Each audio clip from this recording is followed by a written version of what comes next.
Welcome to the Highland Lakes Equality Center podcast. I'm Jennifer Fierro. We are going to be talking and interviewing several of our members as part of Pride Week. We're going to talk to one of our favorite members, actually one of our best volunteers, Kaitlyn Smart. I'm not going to assume that I know everything you do for the HLEC, so I'm going to let you tell them. What all do you do for the HLEC? What do I not do for the HLEC? I guess I officially handle a lot of the marketing and Facebook, social media, Twitter. I don't really do Twitter. That's mostly Jennifer, but we remind Jennifer to post on Twitter. And I also, along with my wonder twin Sarah, we organize a lot of the events that the HLEC does. In fact, we probably organize all of the events that the HLEC does, organizing volunteers, food, activities, things like that. So y'all keep me pretty busy all the time. And here you've had 8 weeks to do nothing because of the pandemic. It's not like the HLEC has had events. Really? You're really going to put that on me? Come on. I have had a very nice 8-week break. You're right about that. You're right. But it was a well-earned break.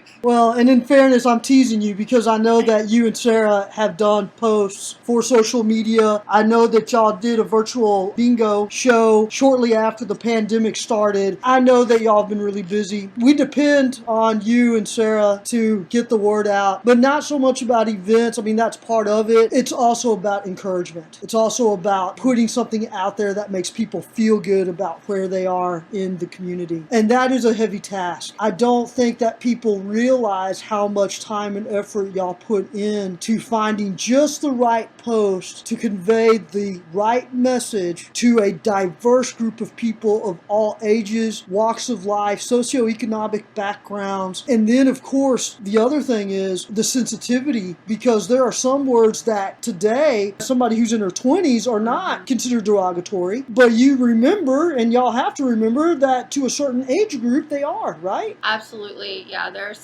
some things you have to approach with a lot of sensitivity. We have an incredibly diverse group of followers and volunteers and members of our local community here. We have to be really mindful of being inclusive and fair to everybody. There's going to be times that we don't get it right, and we always appreciate being educated because you can always learn more of how to include people better and treat people more fairly all the time. So that covers that part of it for the HLEC. Let's talk about the other part, which is you. This is an interview about you. I'm going to love this because I know that I'm going to offend you today in some way.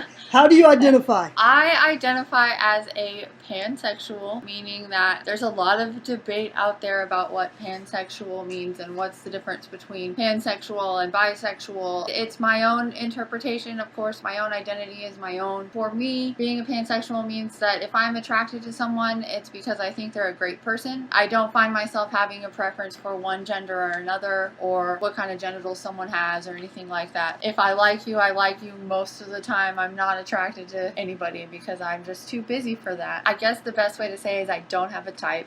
Because I agree, I don't have a type either. Somebody recently told me, your exes don't look anything alike. They just don't. That person was absolutely true. I have dated women of different nationalities. I have dated women who are as tall as you, because you're about a foot taller than me, or at least it feels that way. I've dated women who have been shorter than me. I've dated women who have been better educated. I've dated women who've made a lot more money. I've dated women who have not been as well educated and have made a lot less than I have. And they've all been different. Nobody looks alike. The magic word there for me was women, which indicates that I very much am about the equipment. So explain to those of us who are, then what attracts you to a person if you're not into equipment, and what I hear is not the genitals, but maybe it is face, maybe it is a pretty face or eyes, or tell me. I think for me it's interesting just because I don't experience romantic feelings for people very often. It's not something that's common for me, so I don't think about it that often. So sometimes I'll just be seeing people and I'm like, man, that person just is very attractive to me. Sometimes they're male and sometimes they're female. Sometimes I don't know, and it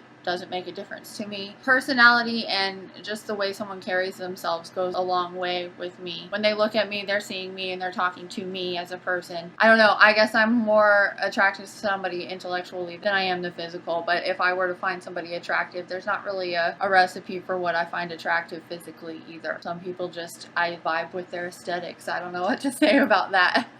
So what offends you when it comes to talking about what you're attracted to? Elaborate on that for me, please. As somebody who doesn't understand it, Mm-hmm. and this is where one of my exes would say, you're just such a guy. That's such a guy thing to say. Mm-hmm. Because I listen to my guy friends, I think a lot like my straight guy friends or men who are more masculine. I identify as butch lesbian. Because when I came out to my family to help the men in my family understand why I was gay, I would ask them, what do you like about women? And I would mention the physical things. And they could relate to that because that's what they like about women too. They like the same things. Mm-hmm. My question back to them was, when we could agree on those things, what makes you think that only men could feel that way about a woman? When I say what offends you, as somebody who identifies as pan, is it, Kaitlyn, pick one. Just pick one already. Because God knows I've said that to you many times, and you have gotten offended by that. Yeah, I think the few times we've had actual fights, it's been about that. A lot of times with pansexual people and with bisexual people, we do hear that a lot. Like, why can't you just make up your mind? If you claim to be a pansexual and then you are a female and you date a girl, why don't you just call yourself a lesbian at that point? You have said that to me before. And it's not that simple because every relationship is its own. If we're talking about monogamous relationships, we're not going to talk about other types of relationships right now, because that's not what we're talking about today. But in a monogamous relationship, just because I'm with someone and they're the same sex as me, it doesn't mean that I am not still who I am on my own, independent of that relationship. Say I break up with that person, we break up, it doesn't work out. The next person I date may not be a woman or a man, or they may fall somewhere else on the gender spectrum. That factor, their gender, is not even on my list of priorities or things that I even think about when I'm considering attaching myself emotionally to somebody else. Let's stay on that, and I appreciate us not getting into the different types of relationships, because you're right, that is a podcast for another day. That's a whole other day. I don't even know if you and I have ever talked about that. No, somebody who was into polyamorous relationships wanted to date me one time. And I told her no. The polyamorous was one reason, but there were other reasons why she and I just couldn't date. I'll tell you, the real reason is because I felt like she was a butch lesbian masking femme. That was really the real reason we couldn't date. Another day. Another podcast for another day.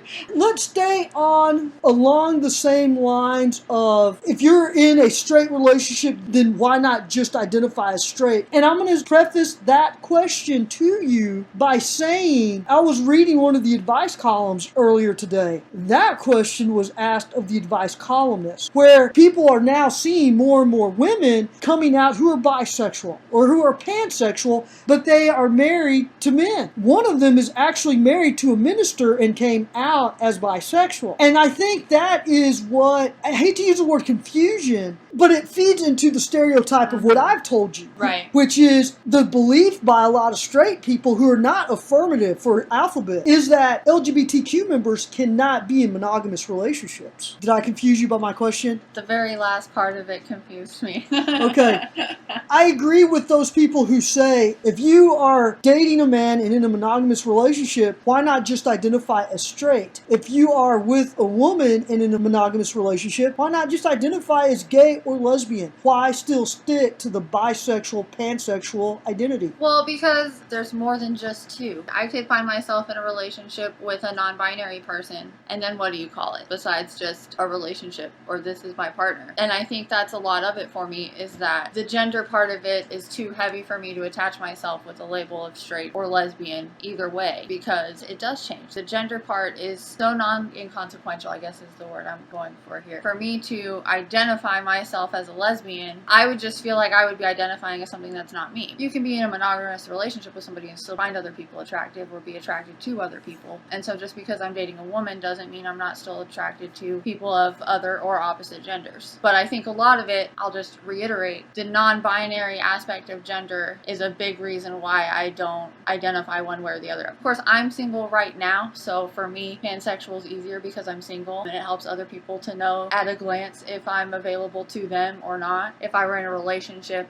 you're asking why would I not just identify that way at that point. But gender is just so non-binary for me that I can't get myself in one camp saying this is who I'm attracted to all the time. You said that identifying as pansexual is easier for you. How so? It helps people understand, I think. Like I said, if I tell you I'm pansexual, it's like, okay, well, now I know she likes everything kind of thing. That's not even the way I want to say it. It's like, when you know somebody's a lesbian, you know not to try to hook them up with a man. You're right, because people who know that I'm lesbian already know I'm only I'm just trying to help my friends hook me up with other people. If they know what I'm okay with, just in a more broad sense, it helps people understand who I am better as a whole. Me identifying that way, it does. It just makes it easier for people to understand who I am as a person. Do you find that people your age, and I don't even want to say the word accepting, but I'm in my mid-40s, I think you're in your mid-20s. So that age gap, that generational age gap, I think what helps the LGBTQ community as a whole right now is that so many young people, you're going to see more and more young people identify as bisexual and pansexual than they will identify as straight or gay of some sort. And I think your generation is much more accepting, open-minded. I'm not real sure what the word is, as opposed to my generation and those older, the generation in front of me. What do you think? I would tend to agree. I definitely encounter more acceptance amongst people under the age of 30 than I do over. There's a lot more variables than just age. Us being here in small town Texas, what circle am I in? Am I in Baptist crowd? Am I with the older people who go to church every Sunday and Wednesday and are not from affirming churches? Or am I hanging out in a group of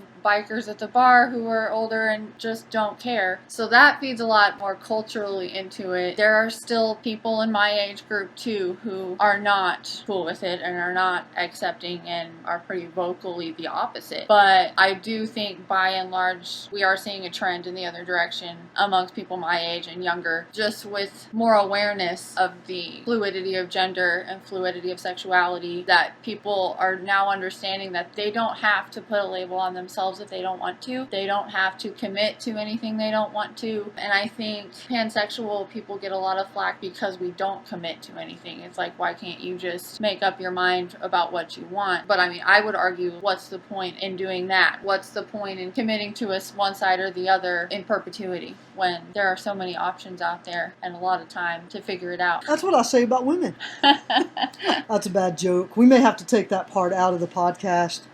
What do you wish people understood about you or about being pansexual? I mean, I hate to repeat myself, but I think that is number one thing I want people to understand about it, is that making a choice, putting a label on yourself is not necessary if you don't want to do that. My options are really, really widely open, and I like that. I just feel like I have the opportunity to love so many people, so I'm not really worried if people don't understand who I am or that I can't make a choice. As long as they let me do my thing, it's okay if they're still trying to figure out what that means to them. Kaitlyn Smart on the Highland Lakes Equality Center podcast, celebrating Pride Week this week. How will you celebrate your Pride? Will you be going out on a date? That would depend on a lot of other things, like someone being interested in going on that date. It usually takes two people, but I might just hang out with my dog, play some video games. I really like to take naps, and so any chance I can get to do that would be great. Who knows? Tell me what we're doing, Jennifer. I have no idea. Well, the possibilities are endless. This is one way that the HLEC is celebrating Pride Week. Things have been put up throughout the week to help people better understand the LGBTQ community, and especially here in the Highland Lakes. One of the missions of the organization It's to help people live the lives they want, to educate other people, and to help them have the relationships they want. And we're not just talking personal relationships. We're not talking about monogamous relationships. We're talking about friendships. We're talking about helping people better understand their LGBTQ loved one. That's always been a really important part of the mission. That's why I'm glad that you agreed to this interview, because I know the pan-bisexual part of this, it's probably the only thing that we don't see eye to eye on. Yeah, for sure. Because I just don't get it. You just don't get I it. just And don't that's get it. okay. You always ask questions, and that's all I can ask of you. It's all I can ask of anybody. If you don't understand something, it's okay to ask questions without judgment. It's okay to say, hey, I don't understand what you're doing. Doesn't mean I think it's wrong. I just don't understand it at all. And that's okay. Maybe don't just say that to strangers on the street that you don't know, just in case. But I mean, if it's your friend's going to be okay with hearing that from you, that, hey buddy, I don't understand this thing. Can you explain it to me? And if you still don't understand after that, that's okay. Like, we can still be friends. It's alright. I do think we have many friends who don't understand the LGBTQ part, right? Mm-hmm. I mean, no matter what letter of the alphabet people may or may not identify, the HLEC has allies who will say they still don't get it.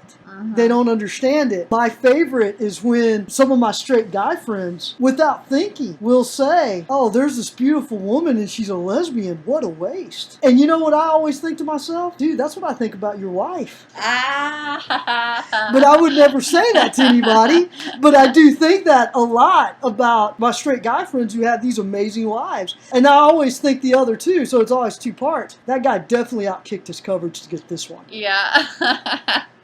Kaitlyn, any more final thoughts before we wrap this up? I mean, I don't have anything else for you right now. I'm always happy to come back and talk about whatever you want to talk about. If you want to talk about controversial things, you know, I'm your girl. So, wait, back up. Number one, I'm a different kind of girl. I think we've established that already. And number two, what sort of controversial things do we talk about? No, I'm saying we could talk about controversial things. That's what I'm saying. If you want great content for your podcast, I'll be happy to come talk about controversy anytime. Do you want to be the guest about the polyamorous relationships then? Absolutely, because I have a feeling we're not on the same side of that talk. I think we need to wrap this one up.